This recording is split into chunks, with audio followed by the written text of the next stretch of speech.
Kalau OPR diturunkan, ini bermakna pendapatan kita akan merudum. Especially kalau kita buat fixed deposit yang rolling. Atau kita rolling. Every 3 months dia rolling, every 3 months dia rolling. So kalau OPR diturunkan, apa yang akan berlaku adalah pulangan kita akan merudum. Apabila ini berlaku, apabila Federal Reserve menurun the interest rates, apa yang akan berlaku?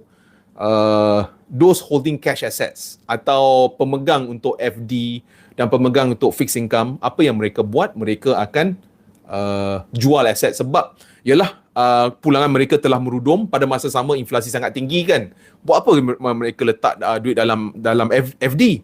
So diorang akan letak duit dalam crypto, dalam emas, dalam Bitcoin. So that's why setiap kali kalau ada ura-ura bahawa the Federal